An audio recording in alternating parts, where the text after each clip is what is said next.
I'm often asked a lot of questions about how to judge the pace of a shot. Well, I made one video, I think that was titled Judging the Pace. But in that video I talked more about the techniques involved with either keeping the elbow high or driving through, as opposed to an actual measurement. Well, I'm not in favour of an actual measurement in terms of the length of the backswing. But, you know, sometimes it's rather silly to have a very long backswing when you're doing a trickle shot. Equally, it's very silly to have a tiny backswing when you're trying to deliver the cue with force. So here what I've done, I set up a little scenario where the colours are across the table, the red is on the blue spot. Quite simple shot to pot the red. Very simple indeed. But what we're going to try and do is use the length of the backswing to judge the pace of the white. So what we're going to try and do is pot the red, leave the white in line with the black, and then the pink, and then the blue, and so on. Now let's imagine you've been playing a game, you've been sat down for 5 minutes watching your opponent play, or you've been fielding for him in the amateur game where there are no referees. But now it's your turn to come to the table. What I like to see a player do is get that cue moving. Very, very important. And certainly I would rather see a longer backswing than a shorter one. I firmly believe that it's easier to keep a longer backswing straight than it is a shorter one, as you hit and get through that ball. Having said that, that does not mean that you can't be too long. Of course you can. But you come into that table after not playing a shot for a few minutes. I like to see a player get that cue moving, right? Nice and long and smooth.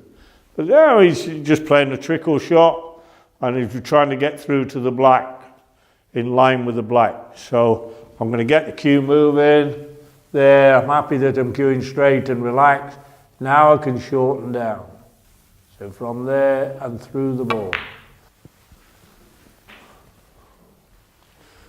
The next one is the pink. Now, there's very little difference between the pink and the black.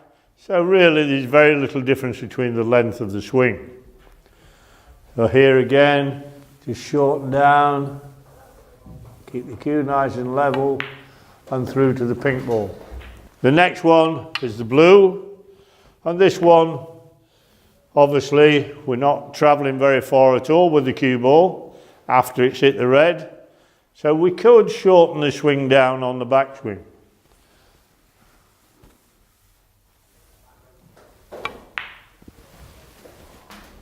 Little bit too far. This one, next one, is the brown. And here we're playing a stun shot. And when you play a stun shot or a screw shot, you do need slightly longer backswing. So we're playing a slightly more forcing shot. The white ball is going to skid along, and when it hits the red, it stops.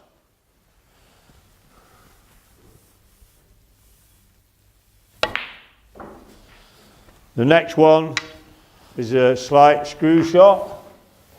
Now here again we come back to what I've said when we're talking about straight shots and screwing back. If you're screwing back and you've got the ball dead straight, that player has to get out the way.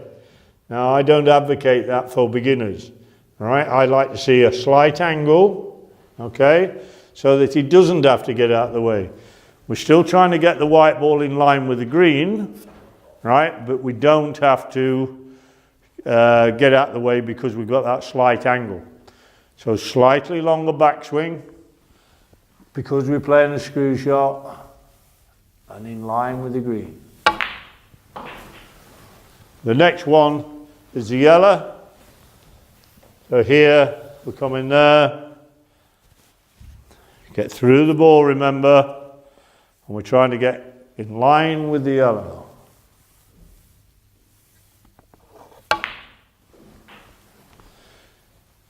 And there we are in line with the yellow. And please don't ignore these little practices. They may look simple, they're not. But they're very, very important. Not only for the beginner, they're important for the good player. If your intention is to get that cue ball positioned there, and it actually ends up there, that means that you're slightly out of position and your next shot is slightly trickier. Not only in terms of the pot, but in terms of your position for the very next shot. Right? And eventually what happens is the positional element tends to snowball. You're an inch out here, the next shot you're 2 inches out. The next shot you're half a dozen inches out. This is how it works. Eventually you end up, you either miss or you have to play safe. Okay? So please don't ignore little practices like that. Very, very important. Good luck with that practice.